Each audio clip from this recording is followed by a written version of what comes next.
Boa tarde, extensionistas. Eu sou Luciana Bessa, servidora aqui dessa casa. Estou lotada na Pró-Reitoria de Extensão.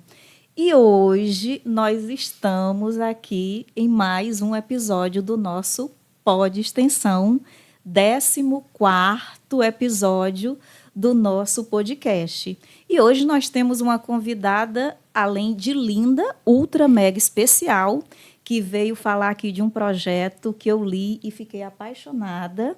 Então, é Jaqueline, vou ver se eu sei pronunciar o sobrenome dela, que eu achei tão bonito. Vamos lá. Jaqueline Vigolo?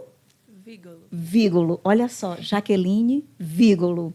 Então, eu tenho aqui ao meu lado a servidora técnica, Jaqueline, que vai falar sobre o projeto Apoio à Coleta Seletiva Cidadã da UFCA. Boa tarde, seja muito bem-vinda aqui ao nosso Pod Extensão. Obrigada, Luciana. Olá a todos que estão nos assistindo.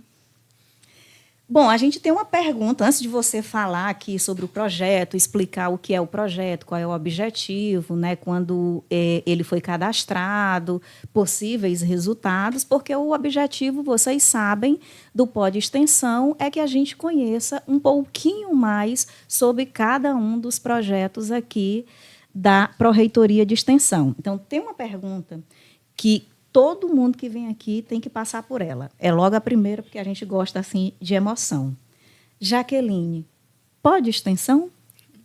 Com certeza. Não tem como a gente falar da sustentabilidade e não estar agregando a comunidade acadêmica, tanto interna quanto externa. E ainda mais como a gente, como universidade, a gente tem que propagar a sustentabilidade para fora das nossas paredes. Tá vendo? Pod Extensão, deve extensão, principalmente quando a gente fala em sustentabilidade. Bom, sabendo que pode extensão, a gente também quer saber mais sobre o projeto, e aí eu quero saber do que se trata o apoio à coleta seletiva cidadã da UFCA. Explica o projeto para a gente, por favor. Certamente. O projeto de extensão é uma consolidação do programa Coleta Seletiva Cidadã, que é um programa determinado pelo governo federal, em que as instituições públicas, os órgãos públicos, devem doar seus materiais para as associações de catadores. Então, como a gente já tinha esse programa, não por que consolidado como um projeto de extensão? Que houve duas motivações. Para a gente poder doar esse material para as associações de catadores, a gente tem que ter termos de cooperação. E durante o processo de fazer esses termos de cooperação, de firmar a cooperação com os catadores, a gente sentiu certa dificuldade desses participantes. Em paralelo, existe um indicador ambiental do Ministério do Meio Ambiente, que é a Agenda Ambiental da Administração Pública, a A3P. E a gente participou ano passado da premiação dessa A3P e a gente viu que nós ficamos bem colocados. Então, existe um programa bem consolidado na instituição, então por que não expandi-lo? E, de certa forma, contribuir para que os catadores cada vez mais possam participar e contribuir conosco e para a sociedade. Nossa, eu não sabia dessa Agenda 3P, né? Isso, Agenda Ambiental da Administração Pública. A gente acabou ficando em 9º lugar de 50 inscritos do Brasil todo. De 50 inscritos, a UFCA ficou em 9º lugar. Foi. Está vendo como é importante? Eu, por exemplo, não sabia dessa informação e eu acho que ela deve... Acho não, né? Tem que ser divulgada para que as pessoas saibam não só o trabalho que nós estamos fazendo aqui dentro dos muros da UFCA, mas para que todas as pessoas que aqui estão também colaborem ainda mais, tá certo, com o projeto. Não por uma questão de ficar em 9º ou de ficar em 1º lugar, mas de contribuir para a sociedade na qual você faz parte. Então, anotem aí, de 50 inscritos, a Universidade Federal do Cariri ficou em 9º lugar.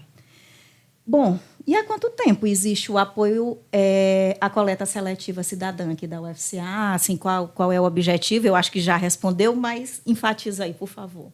Como o projeto de extensão começou no ano passado, que foi o primeiro edital que a PROEX anunciou que os técnicos administrativos poderiam participar. E com essa oportunidade que foi dada a nós técnicos, acabamos submetendo o projeto como extensão. Já o programa Coleta Seletiva Cidadã, que antes era até chamado de Coleta Seletiva Solidária, ele está instituído na instituição desde 2017. Então, temos aí, desde 2007, funcionando a Coleta Seletiva Cidadã, mas como projeto de extensão desde o ano passado.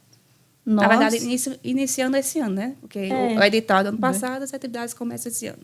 Ou seja, o apoio à coleta seletiva existe desde 2017 na condição de projeto de extensão, né, esse ano, que é o edital de 2024. Né?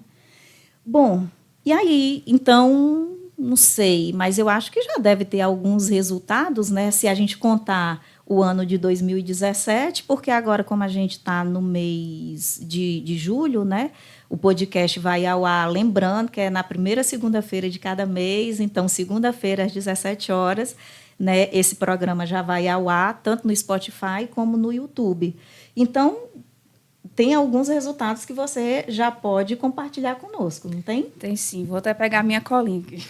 Pronto, adoro colinha. Temos dois tipos de resultados, né? Que é aqueles resultados que a gente pode mensurar, que é a quantidade de material que a gente já conseguiu destinar. Porque como é a dinâmica do programa Coleta Seletiva Cidadã? Nós, universidades, somos geradores de resíduos.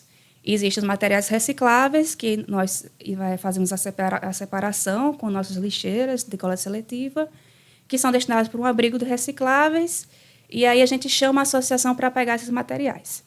Então, desde 2017 até agora, a gente já doou cerca de 35 toneladas de material. E material aí contempla papel, plástico, vidro, metal. Também acontece, por exemplo, todo esse material que está aqui na universidade, existe um tombo. Mas tem alguns materiais que acabam se degradando ou quebra. E a gente pode, após tirar um tombo, após o destombamento, que é o despertencimento, digamos assim, da propriedade da universidade, a gente também pode doar esse material para as associações.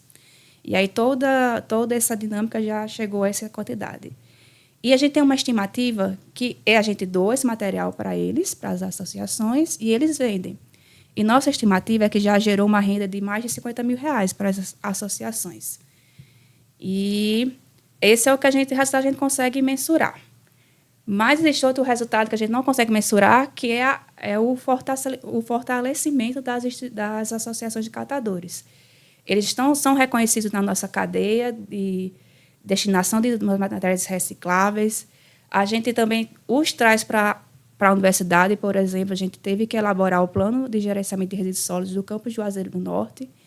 E quem mais sabe como separar os tipos de material, porque não é só um plástico. Eles vendem cada plástico como um tipo. Tem um plástico PET, tem um plástico PP, tem um plástico PE. E como identificar esse tipo de plástico, são eles que sabem fazer. Então, eles vieram aqui para a instituição e mostraram para a gente como é que você faz essa separação, essa identificação do material. E passou uma semana conosco, nos capacitando, para a gente poder fazer a triagem desses resíduos e elaborar o nosso plano de gerenciamento. Então, nossos resultados vêm isso. E também existe outra vertente no mestrado de administração do CCSA. Existe um aluno que está desenvolvendo uma dissertação também que está vinculado ao nosso projeto. Ai, coisa boa. Então, quer dizer que praticamente 35 toneladas, R$50 mil, e aí todo esse dinheiro fica com as associações. São quantas as associações que fazem parte aí do projeto? Hoje são 4. Os nomes, deixa eu pegar, que é o nome comprido. Associação dos Catadores e Catadoras de Juazeiro, é a sigla que eles são conhecidos como ACCR.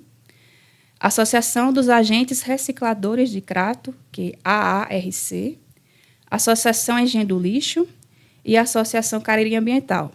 Todos recebem materiais recicláveis. Só a Cariri Ambiental tem a particularidade de que ela é a única que pode receber hoje, na nossa instituição, as pilhas, as lâmpadas, os materiais eletrônicos. Tudo que for envolver a logística reversa, que esse retorno à cadeia produtiva desses materiais eletrônicos, pilhas, baterias, é a Cariri Ambiental que recebe.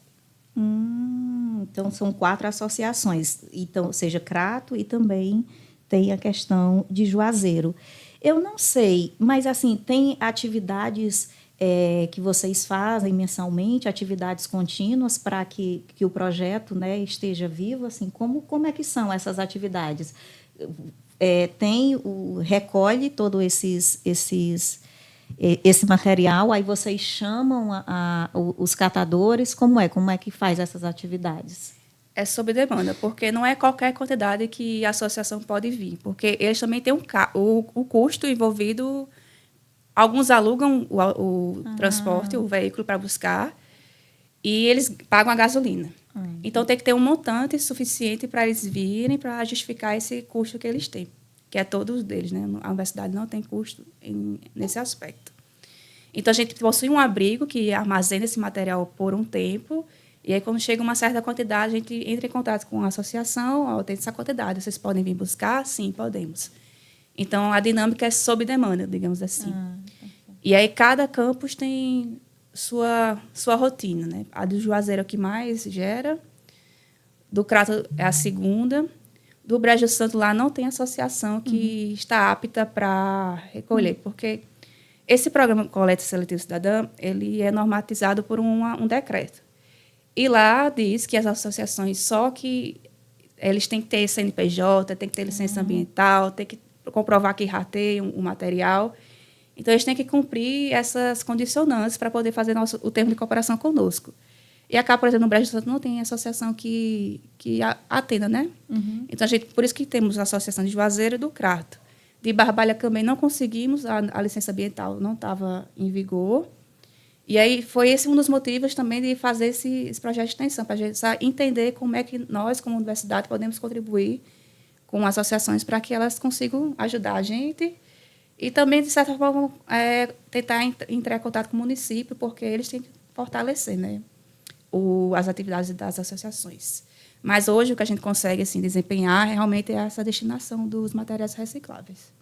Interessante esse dado aí, que eu não sabia também, de Brejo, né, e de Barbalha, principalmente porque Barbalha é a FAMED, né, e aí eu acho que são também, além de lâmpadas, pilhas, né, papel, tem outros materiais por se tratar de uma instituição, né, de saúde, então seriam outros materiais também. Mas só assim, um alerta aqui, mesmo que não tenha associação lá com o termo de cooperação, a gente pega o material e traz para cá, para o Juazeiro. Então, existe, sim, a coleta dos materiais recicláveis do Brejo Santo e de Barbalha. Só que a associação são essas 4 que você acaba de me falar. Isso, elas podem pegar também material de lá. Do Brejo Santo eles não vão porque não vale a pena para eles, mas longe. A gente traz material para cá. A gente aproveita um transporte e traz. E o de Barbalha, ou a associação busca lá, se eles disserem que não, a gente vê alguma forma de entregá-los aqui também. Importante. Está vendo aí a nossa contribuição? E vocês, o que vocês estão fazendo? Quero já saber o que vocês estão fazendo, né, para ajudar a sustentabilidade, o meio ambiente, né? E o projeto tem redes sociais, Jaqueline? Hoje a gente tem um portal, que vocês jogarem no Google, o UFCA Sustentável. Não só o projeto, mas todas as atividades da coordenadoria que eu participo estão lá. E vocês clicarem na aba Coleta Seletiva Cidadã, que tem no portal UFCA Sustentável, tem todas as informações. E, além disso, a gente tem um painel interativo com essas quantidades, por campus, por material, que é o painel UFCA Sustentável. E também a gente pode ter acesso a esses dados que eu informei aqui. Eu fiquei pensando agora, e se tiver, por exemplo, um projeto, eu também tenho um projeto de cultura, tenho um projeto de pesquisa, mas se tiver um projeto de cultura ou um outro projeto de extensão, que vendo, né, o trabalho maravilhoso, importante, necessário, né, que você desenvolve, e tiver um outro projeto e quiser somar forças com vocês, é possível? Com certeza, até porque existem assuntos que a gente não consegue ainda entender. Por exemplo, essa parte documental das associações, né? Como eles podem se regulamentar. Então, se tiver um projeto fiscal, contábil, que possa contribuir, será muito bem-vindo. A parte da educação ambiental, como é que a gente pode melhorar ainda mais a segregação dos resíduos aqui. Então, sempre bem-vinda a ajuda. Eita, pois já vou olhar ali na lista dos projetos de extensão para a gente fazer essa articulação. Mas se vocês estiverem aí nos assistindo e quiser procurar o portal, os contatos da Jaqueline, ela está totalmente aí aberta. Gente, amei receber Jaqueline aqui. Eu sei que o nosso tempo é curto, então a única coisa que eu posso fazer agora é agradecer e pedir para que ela possa deixar aí uma mensagem, né, e reforçando esse convite para que os projetos, né, os professores, os estudantes possam somar forças para que a gente possa contribuir cada vez para um mundo melhor. Então, deixa uma mensagem para a gente, Jaqueline. Pois é, atenção extensionistas que já se perguntaram para que essa ruma de lixeira colorida. Então, a gente está com esse esforço de segregar esse material justamente para destinar para essas associações. Os papapilhas também estão disponíveis nos campos. Papa eletrônico, a gente tem em ponto de entrega voluntária, para a gente não só destinar de forma correta o material que faz muito bem para o meio ambiente, a gente diminui a quantidade de resíduos indo lá para o aterro, a gente aumenta os anos que tem de utilidade aquele aterro, mas também a gente está dando recurso financeiro para as associações e também valorizando o papel que eles têm na sociedade. É isso. Obrigada mais uma vez. Nós é que agradecemos. Segunda-feira, a gente espera vocês para essa escuta às 17 horas. E é isso. Pode extensão. Agradecer a todos que estão aqui por trás. Emerson, Larissa, boa tarde.